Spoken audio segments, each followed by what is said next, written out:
Најновата криза и цените кои не може да се сопрат по старите генерации задолжително ги враќа назад во времето на некогашна Југославија и Тито. Носталгијата која за огромен број граѓани се уште е присутна, тие ја оправдуваат со следново. По времето за Југославија се живее, сега не се живее.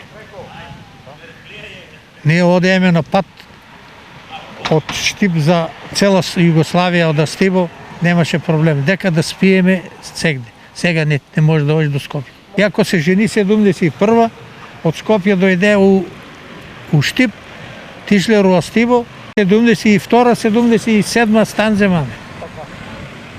Купи кола, направи викендица, ај сега оди направи. Не, сигурност имаш. Со два збора, сигурност некоја. Дека е сигурна државата и дека се сигурни луѓето.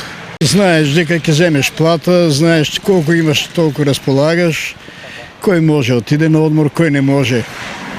И тогава имало луѓе што не може да одат на одмор, али па се правиле куќи, па се купувале станови, кредити поволни, не се плашил дека ќе вратиш кредитот. Подобро со платата искрено и заштедеем, а сега нема. Децата оде на школа и какви патки сакат, такви панталони се купуваше сега не можеме на внуците ништо да купиме. Освен животниот стандард, оние што живееле во тоа време тврдат дека има разлика и во карактерот на луѓето, тогаш се било поинаку. Имаше дружење најмногу, имаше љубов помеѓу луѓето, сега више тоа се изгуби. Многу се изгуби, за жал. Се си го направи свое, поготово короната. Тоа многу не оддалече. Знам како било. Имаше голем морал. Иако овие времења во многу случаи и се идеализираат и некои тврдат дека носталгијата всушност не е по Тито, туку по младоста, сепак во тој социјалистички период се живеело вака.